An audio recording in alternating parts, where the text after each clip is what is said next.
ലോകം ഉറ്റുനോക്കിയ ഒരു പരിപാടിയായിരുന്നു അമേരിക്കൻ പ്രസിഡന്റിന്റെ ഔദ്യോഗിക വസതിയിൽ നടന്നത്. അതായത് വൈറ്റ് ഹൗസിൽ മാധ്യമങ്ങൾക്ക് ഒരുക്കിയ വിരുന്നിനിടയിലാണ് വെടിവെപ്പുണ്ടായത്.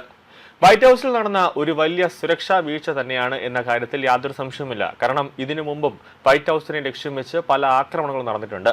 എന്നാൽ FBI ഇതിനെപ്പറ്റി ഒരു അന്വേഷണം നടത്താനോ അല്ലെങ്കിൽ പ്രതികളെ കണ്ടെത്താനോ കഴിഞ്ഞിട്ടില്ല എന്നതാണ് ഈ സുരക്ഷാ വീഴ്ചയ്ക്കും ഒരു ചോദ്യമായി അവിടെ ഉന്നയിക്കുന്നത്. കാരണം പ്രസിഡന്റ് ട്രംപിന് നേരെയും വൈസ് പ്രസിഡന്റ് JD വാൻസിന് നേരെയും ലക്ഷ്യം വെച്ചാണ് ആക്രമണം നടന്നത്. എന്നാൽ നിമിഷ നേരം കൊണ്ട് തന്നെ സുരക്ഷാ ഉദ്യോഗസ്ഥർ ആക്രമിയെ കീഴ്പ്പെടുത്തി. ആക്രമിയെക്കുറിച്ചുള്ള കൂടുതൽ ഡീറ്റെയിലുകൾ പുറത്തേക്ക് വരികയാണ്. അതായത് ആക്രമി കാലിഫോർണിയയിൽ നിന്നുള്ള ഒരു അധ്യാപകനാണ് എന്ന വിവരമാണ് ഇപ്പോൾ പുറത്തേക്ക് വരുന്നത്. ലോസ് ഏഞ്ചൽസ് സ്വദേശിയായ 31 വയസ്സുകാരൻ കോൾ തോമസ് അലനാണ് പിടിയിലായതെന്നാണ് അന്താരാഷ്ട്ര മാധ്യമങ്ങൾ റിപ്പോർട്ട് ചെയ്യുന്നത്. അതീവ സുരക്ഷാ ചെക്ക് പോസ്റ്റ് ഭേദിച്ച് പ്രസിഡന്റ് ഡൊണാൾഡ് ട്രംപ് ഇരുന്ന ബാൾറൂമിന് തൊട്ടടുത്ത് വരെ എത്തിയ ഇയാളെ മിന്നൽ നീക്കത്തിലൂടെയാണ് സുരക്ഷാ സേന അതിവിദഗ്ധമായി കീഴ്പ്പെടുത്തിയത്. ആക്രമി വൻ ആയുധശേഖരവുമായാണ് വിരുന്ന് നടന്ന ഹോട്ടലിലേക്ക് എത്തിയതെന്ന് പോലീസ് പറയുന്നുണ്ട്. ഒരു ഷോട്ട് ഗൺ, ഹാൻഡ് ഗൺ കൂടാതെ ഒന്നിലധികം കത്തികൾ ഇവയിൽ നിന്ന് ഇയാളിൽ നിന്നും കണ്ടെത്തിയിട്ടുണ്ട് എന്നാണ് പോലീസ് പറയുന്നത്.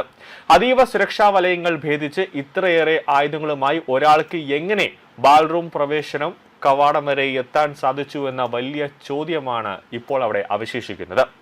പിടിയിലായ കോൾ തോമസ് അലന്റെ ചിത്രം പ്രസിഡന്റ് ട്രംപ് തന്നെ തന്റെ സോഷ്യൽ മീഡിയ പ്ലാറ്റ്ഫോമിലൂടെ പങ്കുവച്ചിരിക്കുകയാണ്. ഷർട്ട് ധരിക്കാതെ തറയിൽ കമിഴ്ന്നു കിടക്കുന്ന ആക്രമിയുടെ ചിത്രമാണ് ട്രംപ് പുറത്തുവിട്ടത്.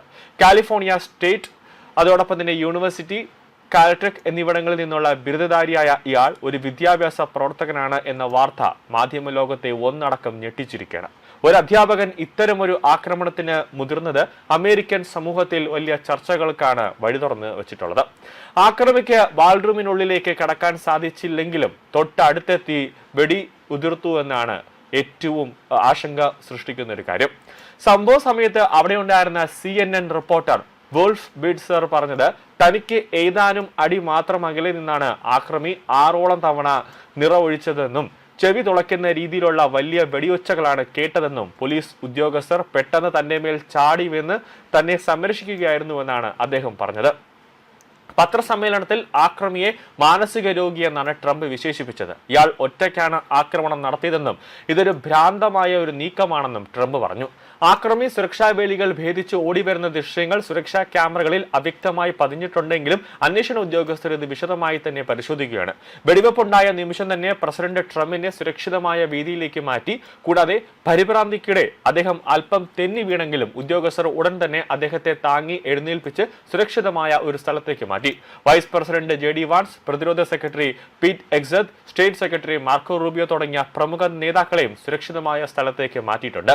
ആക്രമണം നടന്നതോടെ വൈറ്റ് ഹൗസിന്റെ ഡിന്നർ ഔദ്യോഗികമായി തന്നെ റദ്ദാക്കി. പ്രസിഡന്റ് ആദ്യം ചടങ്ങ് തുടരണം എന്ന ഒരു നിലപാടിലേക്ക് എത്തിയെങ്കിലും സുരക്ഷാ ഏജൻസികളുടെ കർശനമായ നിർദ്ദേശപ്രകാരം ചടങ്ങ് ഉപേക്ഷിക്കുകയായിരുന്നു. മുൻകരുതൽ നടപടിയായി നാഷണൽ ഗാർഡിനെ ഹോട്ടലിനുള്ളിലേക്ക് വിന്യസിച്ചിട്ടുണ്ട്. അമേരിക്കൻ പ്രസിഡന്റിന് നേരെ തുടർച്ചയായി ഉണ്ടാകുന്ന ഇത്തരം നീക്കങ്ങൾ രാജ്യത്തെ സുരക്ഷാ സംവിധാനങ്ങളെ തന്നെ അടിമുടി മാറ്റാൻ പ്രേരിപ്പിക്കുകയാണ്.